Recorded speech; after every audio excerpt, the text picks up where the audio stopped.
guys, welcome to my channel. My name is ReadingBear and I hope you are ready for some more stories. And today, we'll take a look at some new entitled people content. If you enjoyed my content, please don't forget to subscribe to my channel and post some bear emojis in the comment. And now, let's dive right into the stories. The first story is titled, "Neighbors repeatedly ran over my fence. I ruined their cars with concrete in return." I live in a more rural part of Texas, and my family has lived in the same neighborhood for about 3 or 4 generations. Being that we did live in a smaller town, everyone in town either knew each other, or were related some way, somehow. This was the case with a couple of my neighbors, as they were distant relatives that had also lived in the area for several generations.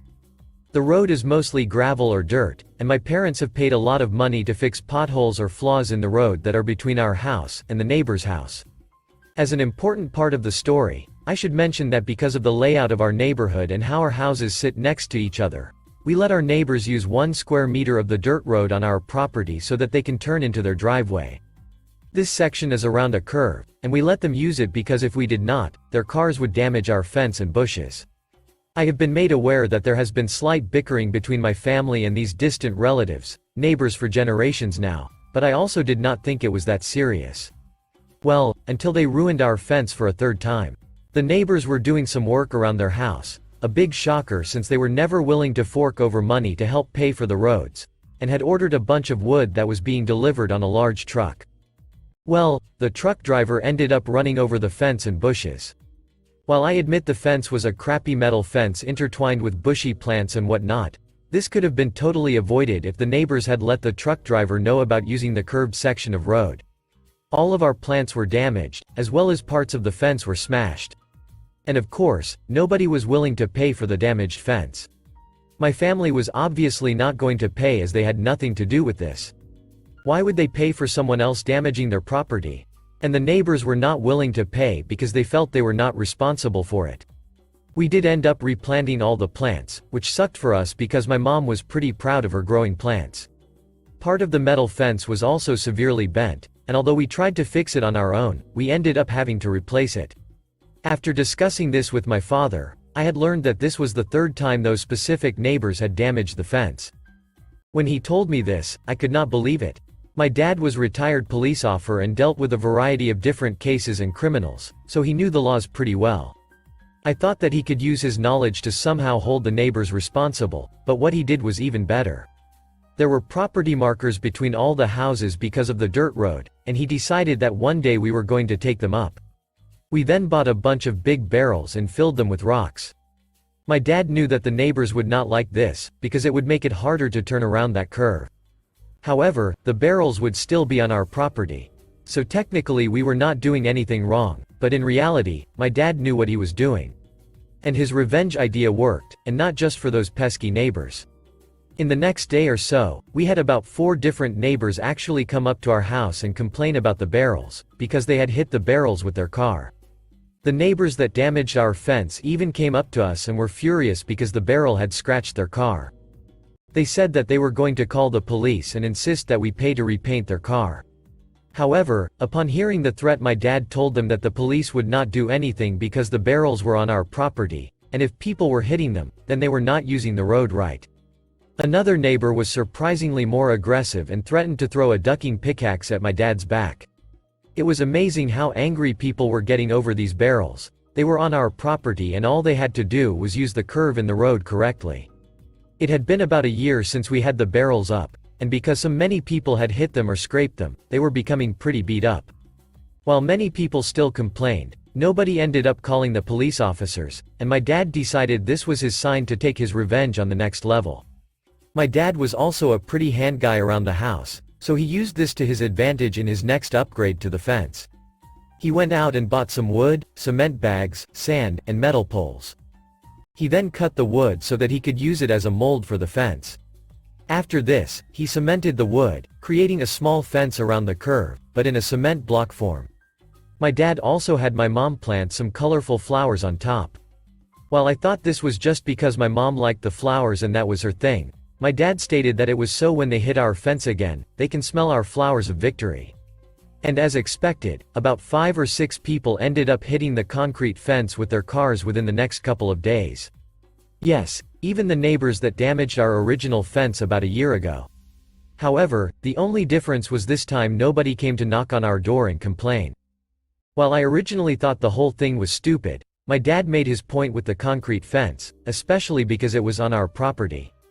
There was not really anything anyone could do about it. It has been a couple of months, and while we have had way less crashes into the concrete fence, it is still holding strong and looks brand new. We also have not had anyone complain yet either, and while it may be too early to tell, I think the petty feud between us and those neighbors might even be over. Because in the end, there was nothing they could really do about it for us to get rid of it. The next story is titled, Got Fined, Rejected Appeal, How to Pay the Fine Except Maliciously. TLDR.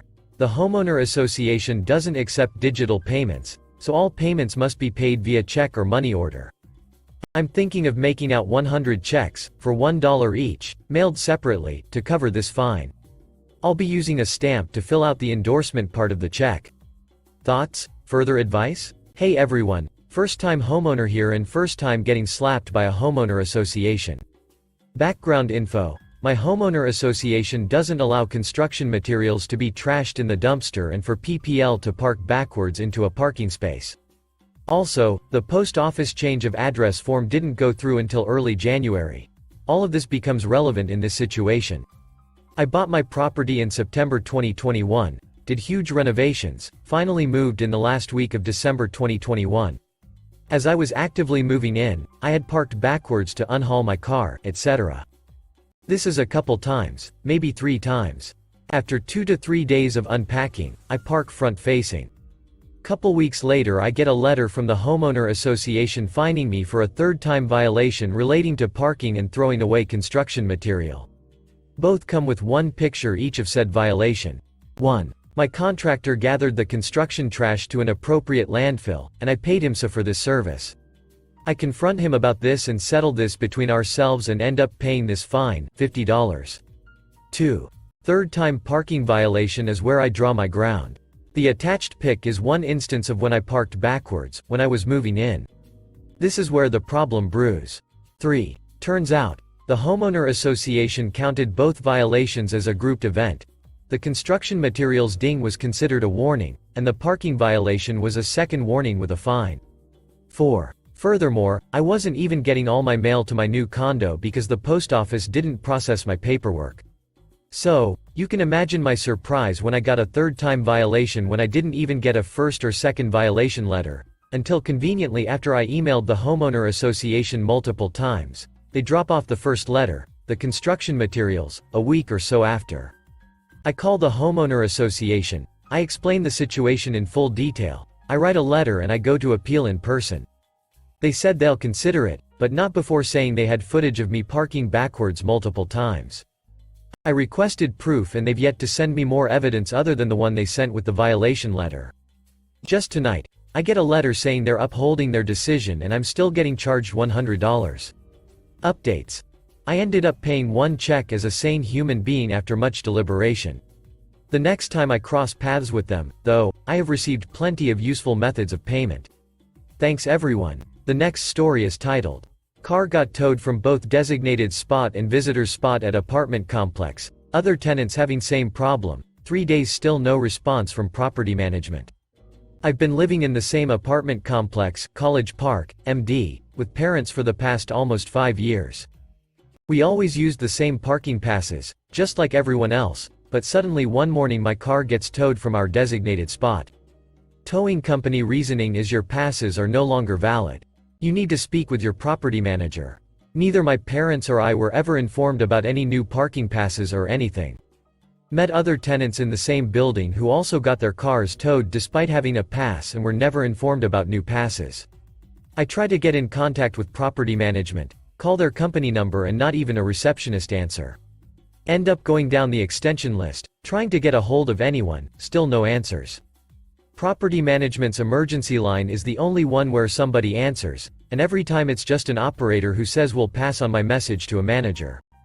The operator was at least helpful and said she's passing on my message to multiple managers. Still no call back, and every time I call back there never seems to be any manager available, regardless of time of day. I tell operator to mention in the message that I'm going to go pick up my car, because otherwise the fees will keep piling up, but I demand to be paid back for this. Emphasis on the fact that other tenants including me are getting towed despite never being informed about new parking passes. Pick up my car in the morning. Figure well, if my pass is now no longer valid, that means I can't park in my own designated spot, so I'll just park in a visitor spot. 4 hours later, my car gets towed again. Reason? You need a pass for visitor spots now, too.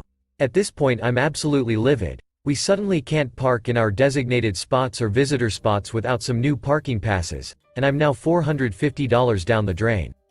We were never informed about new passes, and we can't even get new passes because property management is being unresponsive. Update. Wow, I can't believe my most popular post on Reddit is me being upset about my car getting towed. Also, for people asking, no, I don't get to UMD, and no, the apartment is not in any way affiliated with the school. Alright, so me and 2 other tenants, just for clarification, my parents legally own our apartment, the 2 other tenants are renting their apartment from somebody. Tried going to the address provided by the emergency line, turns out it's wrong and they haven't been in that address in years. Great start. We're finally able to get the new address, head there, and was able to get a hold of the property manager of our complex. He does give us all the new parking passes, which is good, I guess. He claims that a first notice was sent out via mail back on March 28, and he handed all 3 of us a copy of them. Neither my parents or I ever received this notice in the mail, and the 2 other tenants' landlord claims he never received the notice either. He also claims, and is also stated in the notice, that on May 2 he and a member of the board of directors were in the parking lot between 5:30 to 7:30 p.m. handing out the new parking passes as a courtesy. Not going door to door, or even entering the actual apartment complex, just hanging around the parking lot. He also claims that he is not involved with or personally authorized the towing company. When asked who was responsible, he said the board of directors.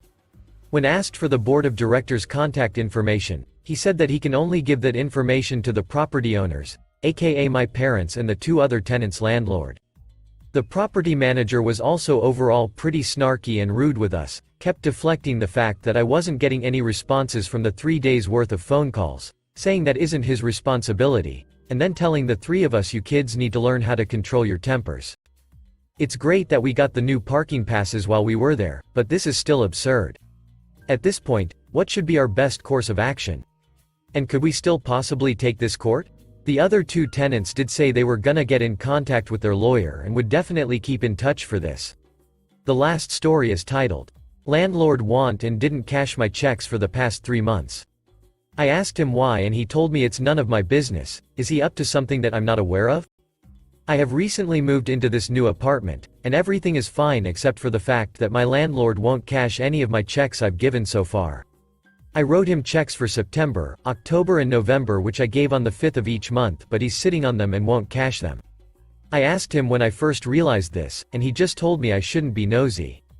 I asked him again this morning and he basically said the same thing, that this is none of my business. Is he up to something here? He's acting so weird about it and won't answer it.